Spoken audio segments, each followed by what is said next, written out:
Sali. Nous passons à la question jointe, ou aux questions jointes, pardon, de Monsieur Cornili et de Madame Alalouche. Monsieur Cornili, vous avez la parole, je vous en prie. Merci Monsieur le Président, Madame la Ministre, bonjour chers collègues. À l'occasion de la Journée internationale des personnes handicapées du 3 décembre dernier, UNIA a dévoilé les résultats d'une consultation réalisée auprès de 1144 personnes handicapées ou en situation de handicap, pour reprendre la discussion que vous avez eue tantôt, Madame la Ministre. Et elle l'a fait de décembre 2019 à juin 2020, sur une période donc assez longue. Les répondants à cette enquête représentent la plus grande diversité d'handicap, de tout type: moteur, visuel, auditif, intellectuel, sensoriel, autisme, polyhandicap, troubles psychiques, etc. L'échantillon est assez diversifié.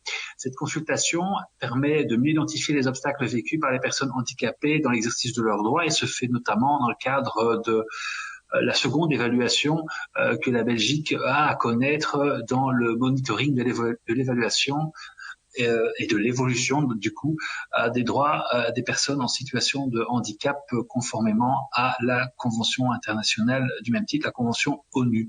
Force est de constater que la majorité des répondants témoignent systématiquement de nombreuses difficultés dans l'exercice de leurs droits. Une majorité d'entre eux ont l'impression que aucune avancée significative n'a été réalisée ces dernières années pour améliorer leurs conditions de vie. Les conditions de vie dépendent en partie de leur accès au marché de l'emploi, même je le crains grandement, qui font cruellement défaut en Belgique. Quand ils ont d'ailleurs accès au marché de l'emploi, c'est souvent un emploi précaire ou à temps partiel, avec des difficultés réelles, objectives sur le terrain. Et pour faire simple, ce taux d'emploi chez les personnes porteuses d'un handicap atteint seulement 26%, soit en deçà de la moyenne européenne.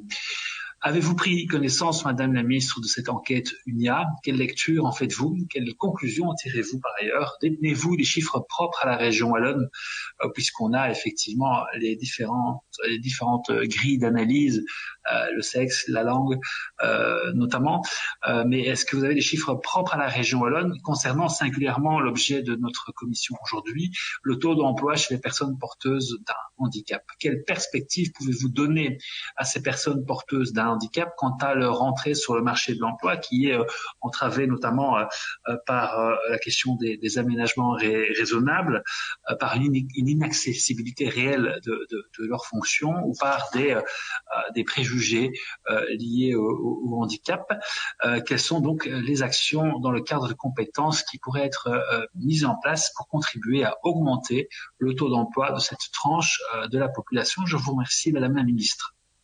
Merci, Monsieur Cornili. Madame Alalouche, je vous en prie, c'est à vous. Ah voilà, bonjour à tous, vous m'entendez? Ah voilà. Ah voilà, Monsieur Legas, parce que j'allais vous dire, Madame Alalouche, on en parle souvent, mais je ne sais pas qui c'est en fait. Voilà. Je me suis corrigé, je me suis rendu compte de mon erreur et je m'en excuse. Je sais, non, c'est pas grave. C'est rien.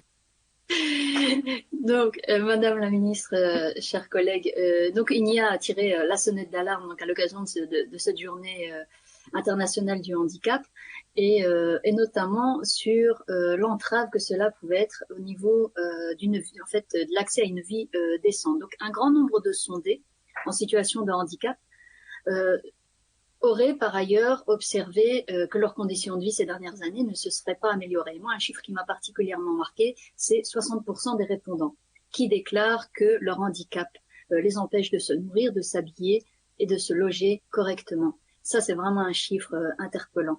Alors, face à ces constats, Madame la Ministre, mes questions sont assez simples. Comment envisagez-vous de renforcer les aides et le soutien qui existent en Wallonie? Quelles sont les solutions actuelles qui visent à soutenir les familles avec un ou plusieurs enfants en situation de handicap ou les personnes seules, afin que le handicap ne les empêche pas de vivre décemment?